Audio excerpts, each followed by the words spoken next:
MGNREGA పథకం ముగిసిందా? కొత్త VBG Ramji పథకం అంటే ఏమిటి? పూర్తి విశ్లేషణ మన ఏటీవీ ఛానల్లో తెలుసుకుందాం. నమస్కారం మిత్రులారా, నేను మీ అమృత్ తేజ మధ్యన ఏటీవీ అమృత్ తేజ వాయిస్ ఛానల్కి స్వాగతం. ఈరోజు దేశవ్యాప్తంగా చర్చనీయాంశంగా మారిన ఒక అంశంపై మనం మాట్లాడుకుందాం. మహాత్మా గాంధీ జాతీయ ఉపాధి హామీ పథకం ఎంజీఎన్ఆర్ఈజీఏ స్థానంలో కేంద్ర ప్రభుత్వం కొత్తగా తీసుకొచ్చిన విబిజీ రామ్జీ పథకం అంటే ఏమిటి? పథకానికి మరియు కొత్త పథకానికి మధ్య తేడాలు ఏమిటి? ప్రజలకి లాభమా నష్టమా?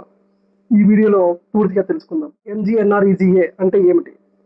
2005లో అప్పటి కాంగ్రెస్ పార్టీ ప్రభుత్వంలో ప్రారంభమైన ఈ పథకం ద్వారా గ్రామీణ కుటుంబాలకు సంవత్సరానికి 100 రోజుల కూలి పని హామీ కల్పించారు. దేశంలో కోట్లాది గ్రామీణ కుటుంబాలు ఈ పథకం ద్వారా ఉపాధి అవకాశాలు పొందాయి. చెరువులు, కాలువలు, గ్రామీణ రోడ్డు, నీటి సంరక్షణ వంటి అనేక పనులు ఈ పథకం ద్వారా జరిగాయి. అయితే ఇప్పుడు ఏం మారింది? 2026 జూలై 1 నుంచి ఎంజీఎన్ఆర్ఈజీఏ స్థానంలో కొత్తగా కేంద్ర ప్రభుత్వం బీజేపీ తీసుకొచ్చిన విబిజీ రామ్జీ అమల్లో వచ్చింది. ప్రభుత్వం చెబుతున్న ముఖ్యమైన మార్పులు ఏమిటంటే, 1 10 రోజులు. పాత ఉపాధి హామీ పథకంలో 100 రోజుల పని ఉండేది. అయితే కొత్త పథకం ద్వారా 125 రోజుల పని కల్పిస్తామని వాళ్ళు చెప్తున్నారు. ఇది గ్రామీణ ప్రాంత ప్రజలకి అదనపు ఉపాధి అవకాశంగా ప్రభుత్వం ప్రచారం చేసుకోవడం జరుగుతుంది. అదేవిధంగా వేతనాల్లో రాష్ట్రాన్ని బట్టి రోజువారీ కూలి 300 నుంచి దాదాపుగా 400-500 వరకు కూడా నిర్ణయించడం జరిగింది.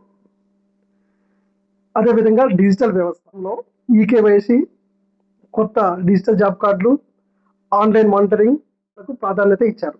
అదేవిధంగా మనం నిధుల విధానం గురించి మాట్లాడుకుంటే, ఇది ఎక్కువ చర్చకు కారణమైన అంశం.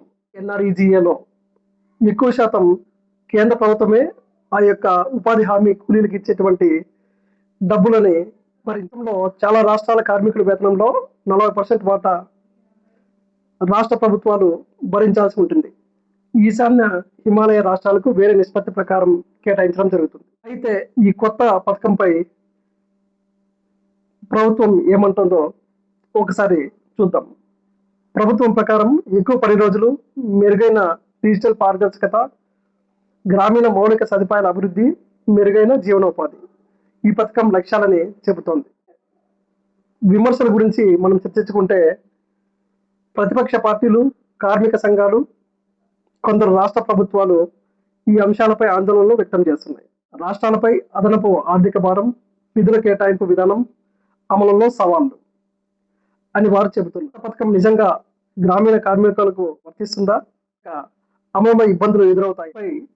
తుది సమాధానం రానున్న నెలల్లో అమలు ఎలా జరుగుతుందన్న దానిపై ఆధారపడి ఉంటుంది.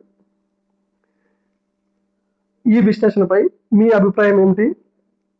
100 రోజుల ఎంజీఎన్ఆర్ఈజీఏ బాగుందా, లేక 125 రోజుల విబిజీ రామ్జీ బాగుందా?